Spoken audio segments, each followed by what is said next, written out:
Welcome viewers. Today I am going to discuss balance sheet, its concept, specimen and preparation with an example. आज हम आपके सामने में balance sheet यानी आर्थिक चिट्ठा के कंसेप्ट के बारे में, उसके स्पेसिमेन के बारे में और फिर एक एग्जाम्पल की मदद से उसका प्रिपरेशन, बैलेंस शीट का प्रिपरेशन की जानकारी इस प्रेजेंट वीडियो में हम आपके सामने में पेश करेंगे। फिलहाल अभी जो पिछले वीडियो में हमने आपके सामने में प्रेजेंटेशन दिया है वो है ट्रेडिंग अकाउंट से related, profit and loss account से रिलेटेड, जो कि फाइनेंशियल स्टेटमेंट या फाइनल अकाउंट का पार्ट है। हम आपको बतलाए थे फाइनेंशियल स्टेटमेंट या फाइनल अकाउंट्स हम प्रिपेयर करते हैं to know the financial position of the business and to find the profit and losses value of the business. व्यवसाय के लाभ हानि और व्यवसाय की आर्थिक स्थिति, फाइनेंशियल पोजीशन की जानकारी के लिए हम ये अकाउंटिंग बनाते हैं।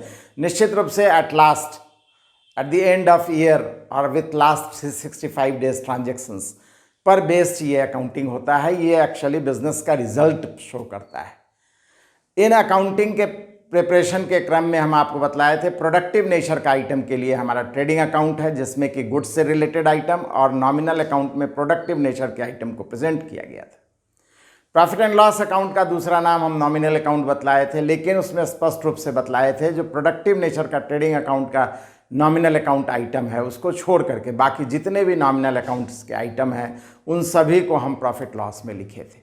इसका मतलब साफ हो गया, गुड्स को छोड़ करके बाकी सभी रियल अकाउंट्स और पर्सनल अकाउंट्स पूरी तरीके से बचा हुआ है, और हमारे सामने में बचा हुआ है एक और अकाउंट बनाने की जानकारी, और उस अकाउंट का नाम है बैलेंस शीट। इसका मतलब साफ हो गया कि गुड्स को छोड़ करके बाकी जितने भी आइटम रियल अकाउंट से रिलेटेड हैं और साथ ही साथ पर्सनल अकाउंट से रिलेटेड जितने भी ट्रांजैक्शंस हैं सभी की अकाउंटिंग हमारा बैलेंस शीट में होगा। कोई भी नॉमिनल अकाउंट की अकाउंटिंग कभी भी इस अकाउंट में, इस अकाउंटिंग प्रोसेस में नहीं होगी। इस बात को याद रखना है।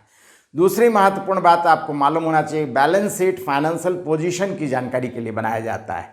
अब हम बिजनेस की बात छोड़ दें, किसी आम व्यक्ति की बात को लें, किसी इंस्टीट्यूशन की बात को लें, तो हम किस बेसिस पर कह देते हैं कि ये व्यक्ति या ये इंस्टीट्यूशन फाइनेंशियली साउंड है, धनी है, गरीब है। ये एक्सप्लेनेशन या ये प्रेजेंटेशन या ये पॉइंट ऑफ व्यू हमारे अंदर से किस चीज़ को देख करके निकलता है? तो निश्चित रूप से किसी व्यक्ति के हम रहन सहन को देखते हैं, लिविंग स्टैंडर्ड को देखते हैं, उसके खाने पीने, रहने और बच्चों के एजुकेशन, घर बंगला, गाड़ी घोड़ा, ये सब हमारा बेसिस होता है इस बात को एक्सप्रेस करने का कि वो धनी है या गरीब है।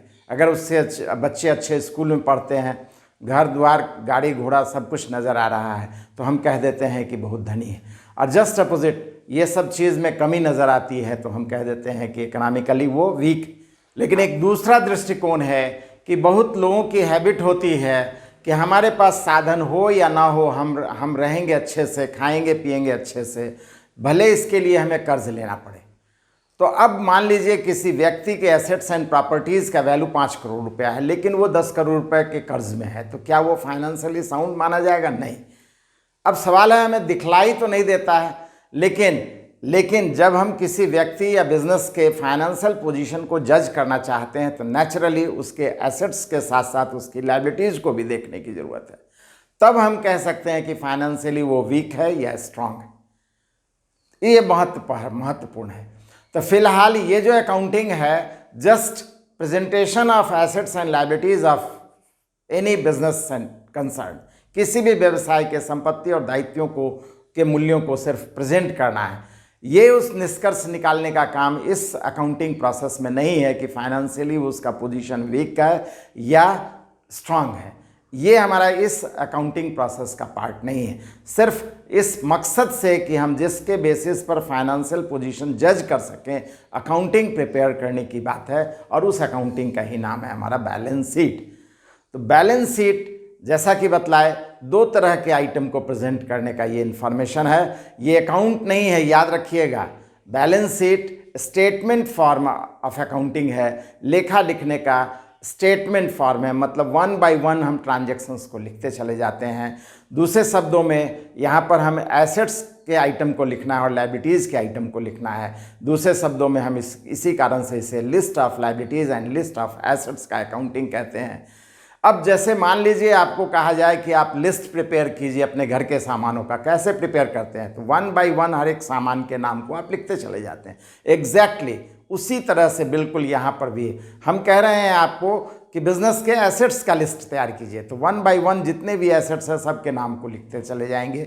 लायबिलिटीज़ के लिस्ट को तैयार कीजिए, तो जितनी भी लायबिलिटीज़ है वन बाय वन हम लिखते चले जाएंगे। जितनी भी लायबिलिटीज़ में लायबिलिटीज़ दो नेचर का है, एक ओनर्स अमाउंट और दूसरा एक्सटर्नल लायबिलिटीज़। मालिक का मूल्य जिसे हम कैपिटल रिजर्व पीएल फंड के नाम से जानते हैं, और अदर एक्सटर्नल लायबिलिटीज़ मतलब क्रेडिटर्स वीपी लोन ओवरड्राफ्ट इत्यादि के नामों से जानते हैं। और एंटायर एसेट्स चाहे वो गुड्स से रिलेटेड क्लोजिंग स्टॉक ही क्यों ना हो, बचा हुआ सामान भी तो बिजनेस के लिए एसेट्स है, या उसका cash bank balance, building machine, furniture, debtors सभी उसके एसेट्स हैं। इन सब का प्रेजेंटेशन वन बाय वन हम इस अकाउंटिंग प्रोसेस में प्रेजेंट करेंगे, बतलाएंगे। अब हमारे सामने में क्वेश्चन ये है कि बचे हुए जो रियल और पर्सनल अकाउंट्स हैं उनमें से हम किन आइटम को हम एसेट्स के अंतर्गत लिखेंगे और किसे हम लायबिलिटीज़ के अंतर्गत। तो एसेट्स और लायबिलिटीज़ की जानकारी हम आपको बहुत पहले बतला चुके हैं। एसेट्स के लिए ज़रूरी है ओनरशिप बिजनेस का होना चाहिए, चाहे वो चीज़ बिजनेस के पास हो या कहीं और हो। जैसे कैश इन हैंड एसेट्स है, कैश एट बैंक एसेट्स है, बिजनेस का पैसा है लेकिन बैंक अकाउंट में है। Retained amount of goods into business is called as assets और नोन एज क्लोजिंग स्टॉक, या स्टॉक का वैल्यू जो क्लोजिंग डेट का है वो भी एसेट्स है। या बिजनेस के पास में बिल्डिंग मशीन, फर्नीचर या बिल्स रिसेबल, ऐसा बिल जिसका पैसा मिलने वाला है, ये सब एसेट्स का रूप है और ये सब हमारा रियल अकाउंट का रूप है। उसी तरीके से लायबिलिटीज़ में रियल अकाउंट की बात करें तो लोन है या बैंक लोन है या लोन अगेंस्ट लियन और सिक्योरिटी है, ये सब हमारा एक्सटर्नल नेचर की लायबिलिटीज़ है और रियल अकाउंट की बातें हैं। पर्सनल अकाउंट की बात करते हैं तो पर्सनल अकाउंट में हम जानते हैं या तो ओनर्स अमाउंट होगा या एक्सटर्नल आइटम होगा। तो ओनर्स अमाउंट की जब बात करते हैं तो कैपिटल है या ड्राइंग्स है। एक्सटर्नल नेचर के लायबिलिटीज़ की बात करते हैं, एसेट्स की बात करते हैं तो क्रेडिटर्स है और डेटर्स है। जरा गौर करके देखिए, डेटर्स एंड ड्राइंग्स और इसी तरीके से क्रेडिटर्स एंड कैपिटल, ये पर्सनल अकाउंट से रिलेटेड आइटम है। या इसके अलावा और भी हो सकता है, आउटस्टैंडिंग एक्सपेंसेस या प्रीपेड एक्सपेंसेस या अर्नड इनकम या अनअर्नड इनकम, यही तो हमारा पर्सनल आइटम्स हैं। इन्हीं को हम एसेट्स और लायबिलिटीज़ में लिखेंगे। तो कैपिटल की जब जहाँ तक बात करते हैं तो कैपिटल है अमाउंट बिजनेस में, लेकिन बिजनेस का नहीं, ओनर्स अमाउंट है, इसलिए लायबिलिटीज़ है। और हम जानते हैं किसी एक से रिलेटेड आइटम को एक स्थान पर लिखना चाहिए, इसी कारण से कैपिटल के साथ साथ वहीं पर हम उसे ड्राइंग्स को माइनस कर देंगे, क्योंकि ड्राइंग्स भी बिजनेसमैन विड्रॉ करता है और कैपिटल इंट्रोड्यूस करता है बिजनेसमैन। एक से रिलेटेड है इसलिए कैपिटल, और दोनों अपोजिट नेचर का है तो कैपिटल वैल्यू से ड्राइंग्स को हम माइनस करेंगे, ना कि ड्राइंग्स को एसेट्स में दिखलाएंगे।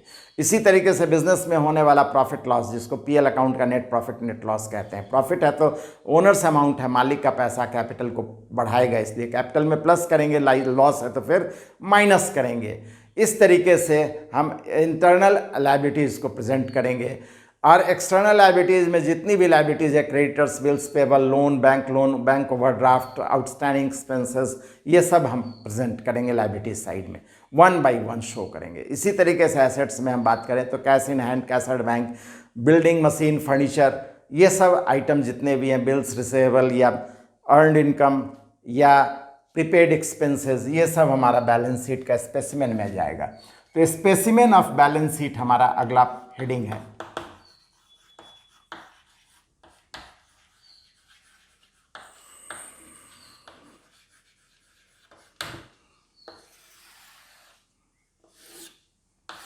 दो साइड बनेगा, एक लायबिलिटीज़ का, लेफ्ट साइड में लायबिलिटीज़ का आइटम को लिखने का साइड होता है और राइट हैंड साइड में एसेट्स का।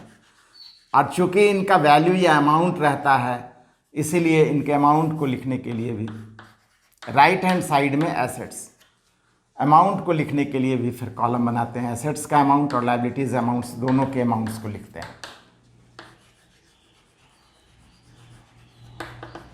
और जैसा कि अभी अभी बतलाया, लायबिलिटीज साइड में हम कैपिटल वैल्यू को लिखेंगे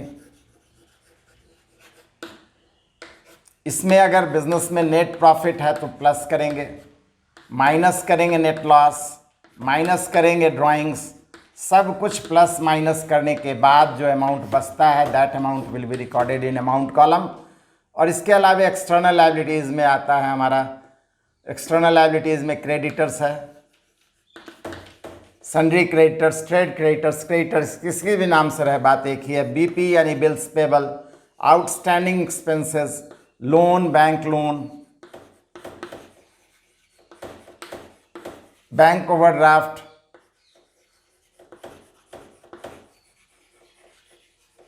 मॉर्टगेज लोन और लोन अगेंस्ट लियन भी इसे कहते हैं, गिरवी या सिक्योरिटी रख करके लोन ले लिया। इन सब आइटम को इस तरीके से प्रेजेंट करते हैं एसेट साइड में। कैश यानी कैश इन हैंड, बैंक के नाम से है, इसका मतलब होता है कैश एट बैंक। हमारा पैसा कहीं डिपॉजिट है, इन्वेस्टमेंट है, इन्वेस्ट किया हुआ, लगाया हुआ है। बिल्स रिसीवेबल है, बिल का पैसा मिलने की स्थिति है, बिल्स रिसीवेबल बिजनेस के लिए एसेट्स का रूप है। यहीं पर इन्वेस्टमेंट हो ही गया है, लैंड है, बिल्डिंग है, प्लांट है, मशीनरी है, फर्नीचर है।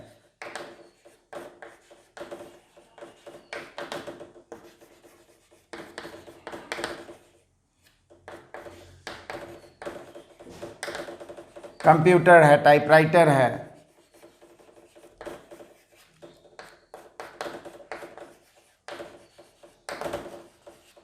और एट लास्ट अंत में क्लोजिंग स्टॉक, अकाउंटिंग डेट का जो स्टॉक है उसे प्रेजेंट करेंगे। याद कीजिए क्लोजिंग स्टॉक को ऑलरेडी हम ट्रेडिंग अकाउंट का क्रेडिट में भी बतला चुके हैं। गुड्स से रिलेटेड आइटम है, बचा हुआ वैल्यू जो सामान का है बिजनेस के लिए इनकम का रूप था, इसलिए हम क्रेडिट साइड में दिखलाए थे। और दूसरा इफेक्ट यहाँ दिखलाएंगे, ये अकेला आइटम है जिसका कि दोहरा या डबल इफेक्ट दिखला रहे हैं। इसके पीछे में क्या कारण है तो ज़रा गौर कीजिए। Valuation of closing stock already हम ट्रायल बैलेंस चैप्टर में बतला चुके हैं कि दुनिया के हर एक बिजनेसमैन के द्वारा क्लोजिंग स्टॉक का वैल्यूएशन एकदम लास्ट में किया जाता है, on the day of preparation of financial statement. तो दूसरे शब्दों में ट्रायल बैलेंस बनने के बाद किया गया, इसका मतलब ट्रायल बैलेंस के बाहर है, उसकी कोई अकाउंटिंग नहीं हुई आज तक। जो आइटम ट्रायल बैलेंस के अंदर में है वो लेजर से आया है, जर्नल से आया है, लेकिन ट्रायल बैलेंस के बाहर जो आइटम है उसकी कोई अकाउंटिंग नहीं हुई है। As per the rule of double entry system और गोल्डन रूल, डबल एंट्री जरूरी है किसी भी ट्रांजैक्शंस की। तो जिसकी कोई अकाउंटिंग नहीं है उसकी डबल एंट्री करेंगे, और जिसकी ऑलरेडी अकाउंटिंग हो चुकी है उसका सिंगल इफेक्ट दिखलाए। तो क्लोजिंग स्टॉक की चूंकि कोई अकाउंटिंग नहीं हुई है, इसलिए एक इफेक्ट तो हम आपको बतला चुके हैं, ट्रेडिंग के क्रेडिट में जाएगा। दूसरा इफेक्ट बिजनेस के लिए बचा हुआ सामान बिजनेस के लिए एसेट्स का रूप है, एसेट साइड में शो करेंगे। इस तरीके से लास्ट में हम टोटलिंग करेंगे, टोटल मैच कर जाएगा, टोटल बराबर आ जाएगा अमाउंट्स का।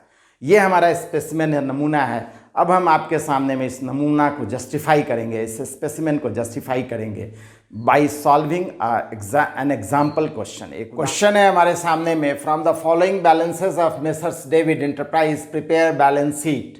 नेम ऑफ आइटम है land and building, furniture, office equipment, bills payable, cash in hand, cash at bank, sundry creditors, capital, debtors, bills receivable, drawings, bank loan, bank overdraft, outstanding expenses, prepaid expenses and computer का amount या value दिया हुआ है।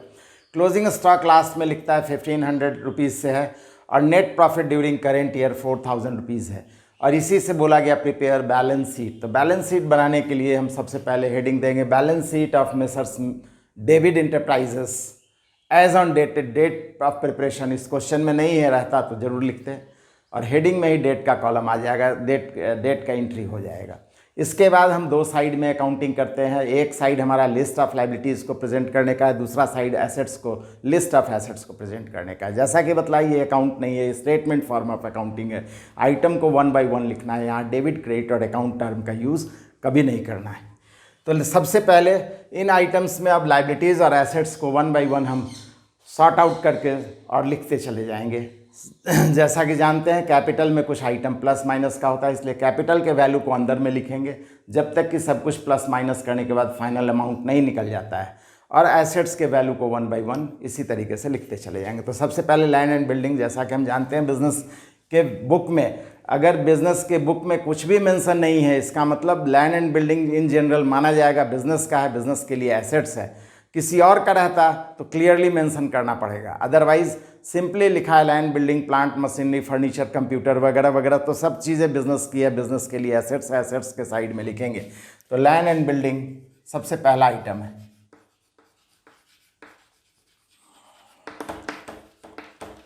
$10,000।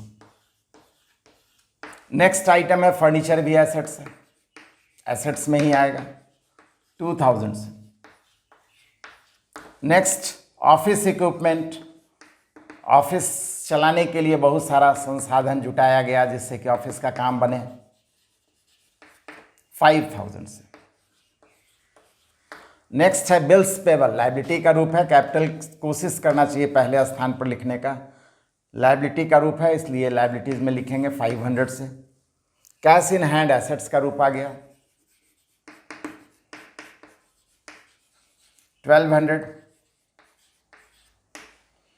Cash at bank,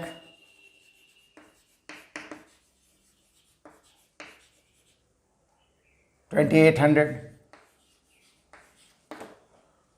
creditors है, sundry creditors, liabilities का रूप है, 4,000 से। कैपिटल है 15,000 से, सबसे पहला आइटम कोशिश करना चाहिए। वैसे सिस्टमेटिक अगले वीडियो में हम क्लियर बतलाएंगे कैसे कैसे लाइबिलिटीज़ का ऑर्डर होना चाहिए, एसेट्स का ऑर्डर होना चाहिए लिखने का, लेकिन फिलहाल जो जैसे आइटम मिल रहा है उसी तरीके से हम प्रेजेंट करके सिर्फ बैलेंस शीट बनाने की जानकारी दे रहे हैं। फिर नेक्स्ट है हमारा सन्ड्री डेटर्स, चूँकि कैपिटल में नेट प्रॉफिट ड्राइंग्स एडलेस किया जाता है, अभी इसी कारण से उसके वैल्यू को हम अभी फाइनल अमाउंट कॉलम में नहीं लिखे हैं। सन्ड्री डेटर्स एसेट्स का रूप है, देने वाला है बिजनेस को पैसा,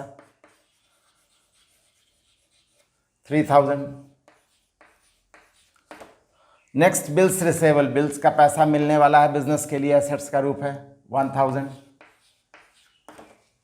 नेक्स्ट ड्राइंग्स, हम जैसा कि जानते हैं ड्राइंग्स को कैपिटल से माइनस करते हैं चूँकि दोनों प्रोप्राइटर या ओनर से रिलेटेड है, और कैपिटल मतलब उसने लगाया और ड्राइंग्स मीन्स निकाला, तो नेट अमाउंट कैपिटल जानने के लिए कैपिटल से ड्राइंग्स को माइनस किया जाएगा, 500 से। माइनस करके अमाउंट आ गया 14,500। ये फाइनल फिगर अभी भी नहीं है इसलिए अभी अमाउंट में नहीं लिखेंगे। बैंक लोन लाइबिलिटीज़ का रूप है, लाइबिलिटीज में लिखेंगे 3,500। नेक्स्ट है बैंक ओवरड्राफ्ट, ये भी लाइबिलिटी का रूप है, लाइबिलिटी साइड में ही जाएगा, 200। आउटस्टैंडिंग एक्सपेंसेस, एक्सपेंसेस पे करना बाकी है, ये रिप्रेजेंटेटिव पर्सनल अकाउंट का रूप है, पे करना बाकी है मतलब बिजनेस के लिए liabilities, outstanding expense 800। Next prepaid expense, assets का रूप है ये, 600 से। कंप्यूटर भी बिजनेस का एसेट है, बिजनेस में बिजनेस का कंप्यूटर है, 400 से। क्लोजिंग स्टॉक, जैसा कि बतलाया एट लास्ट क्लोजिंग स्टॉक का दूसरा इफेक्ट यहाँ दिखलाएंगे, एसेट्स का रूप है 15,000, 1,500। और नेक्स्ट है नेट प्रॉफिट, नेट प्रॉफिट हम जानते हैं कैपिटल में लेस ऐड किया जाता है, नेट लॉस रहने से लेस करते हैं, नेट प्रॉफिट 4,000। इस तरीके से टोटल अमाउंट आ गया हमारा 18,500 फाइनल। सब कुछ लिखने के पश्चात हम इसकी टोटलिंग करते हैं, लाइबिलिटीज साइड का पहले टोटलिंग कर रहे हैं, 500, 510, 10, 15, 15, 217, 825, 2 कैरी, 2, 3, 5, 4, 9 और 8, 7, 17, 1 कैरी, 1, 1, 2, 27,500 हमारा लाइबिलिटीज़ का टोटल है। इसी तरीके से एसेट साइड का टोटलिंग कर रहे हैं, 5, 4, 9, 6, 15, 15 और 8, 23, 25, 25, 25 में 500 लिख गया, 2 कैरी, 2, 1, 3, 3, 1, 4, 3, 7, 2, 9, 10, 15, 17, 112 27,500 इस तरीके से बैलेंस शीट का टोटल मैच करना चाहिए, अपने आप इक्वल होना चाहिए। इसके पीछे में भी क्या रीज़न है? तो निश्चित रूप से हमारे पास जितना भी पैसा ओनर्स से आया है या अदर सोर्सेज से आया, एक्सटर्नल सोर्सेज से आया है, उस टोटल अमाउंट का हम क्या किए? या तो हम एसेट्स क्रिएट किए हैं, या बचा हुआ सामान है, या बचा हुआ कैश और बैंक बैलेंसेज है, सब कुछ जब दिखला दिए तो निश्चित रूप से टोटल हमारा इक्वल होना चाहिए, टोटल टैली करना चाहिए। टोटल टैली कर गया, इसका मतलब है कि क्वेश्चन भी हमारा सही, हमारा प्रिपरेशन भी सही, हमारे प्रिपरेशन में भी कोई गलती नहीं है। इस बात को याद रखेंगे। हम आपको बतलाते हैं स्पष्ट रूप से, बार बार कहते हैं कि जिस वीडियो को बतलावें उस लेवल के क्वेश्चन को, आपके पास जो भी बुक अवेलेबल हो, जरूर वहाँ तक के क्वेश्चंस को बना लीजिए। मतलब साफ है, अब तक हम आपको ट्रेडिंग अकाउंट की जानकारी दिए तो ट्रेडिंग अकाउंट बनाने से रिलेटेड जितने क्वेश्चन है बना डालिए, प्रॉफिट लॉस की जानकारी दिए, प्रॉफिट लॉस से रिलेटेड जितने क्वेश्चन है बना लीजिए, और साथ ही साथ आज बैलेंस शीट की जानकारी दिए, इससे रिलेटेड जितने क्वेश्चन है बना लीजिए। चाहे बुक आपके पास कोई भी हो, पहले प्रॉब्लम क्वेश्चंस को सॉल्व कीजिए, उसके बाद जब कमांड और कॉन्फिडेंस आ जाता है, आइटम की जानकारी हो जाती है, क्या कहाँ कैसे लिखना है, तब आप फिर इलस्ट्रेशन क्वेश्चंस को भी क्वेश्चन देख करके खुद से बनाने का कोशिश कीजिए। ये अगर तैयारी का तरीका रहेगा तो निश्चित रूप से आपका कॉन्फिडेंस बढ़ेगा, आपको कमांड आएगा, आपको टॉपिक की भी स्पष्ट जानकारी हो जाएगी और फिर कोई प्रॉब्लम नहीं आएगा। फिर भी प्रॉब्लम आता है तो हम बार बार कहते हैं, आप अपनी बात को कमेंट सेक्शन में रखिए, हम आपकी बात को, आपके कमेंट को निश्चित रूप से अर्लीस्ट जवाब देंगे, संतोषजनक जवाब देंगे। अगर क्वेश्चन या प्रॉब्लम आप ज़्यादा दिखलाते हैं तो अलग से वीडियो भी प्रेजेंट करेंगे। ये हमारा निश्चित रूप से प्रयास है, हमेशा कोशिश है स्टूडेंट्स को घर बैठे पूरी जानकारी प्रेजेंट करें। हमारी कोशिश स्पष्ट है, अगर आप प्रयास कीजिएगा तो आपको कोई समस्या हम रहने नहीं देंगे। स्पष्ट रूप से बतलाते हैं, साफ साफ शब्दों में बतलाते हैं। हमारा जो नेक्स्ट वीडियो होगा वो फाइनेंशियल स्टेटमेंट प्रिपरेशन की ही बात होगी, बिफोर और विदाउट एडजस्टमेंट्स। अब तक हम उसी की जानकारी दे रहे हैं, उसी चैप्टर की जानकारी दे रहे हैं कि समायोजन रहित हमारा फाइनेंशियल स्टेटमेंट कैसे बनता है, trading profit loss balance sheet कैसे बनता है, इसी की जानकारी पुनः हम अगले वीडियो में भी देंगे। लेकिन वहाँ पर कैसे जल्दी से जल्दी बनाया जा सके और साथ ही साथ जल्दी से जल्दी समझा भी जा सके, एक अलग तरीके से फाइनेंशियल स्टेटमेंट प्रिपरेशन की जानकारी हम विस्तार से अगले वीडियो में देंगे, विथ एग्जाम्पल पेश करेंगे और उसके पश्चात हम फिर एडजस्टमेंट्स से रिलेटेड क्वेश्चंस या चैप्टर की जानकारी लेंगे। हमें उम्मीद है आप हमारे वीडियो को लाइक कर रहे हैं, ज़्यादा से ज़्यादा शेयर कीजिए और सचमुच में अभी भी आप सब्सक्राइब नहीं किए हैं तो आवश्यक रूप से हमारे वीडियो को सब्सक्राइब कीजिए। साथ ही साथ लाइक बटन प्रेस कीजिए, जिससे आने वाले वीडियो की भी जानकारी आपको जल्दी से जल्दी मिल जाए। Thank you.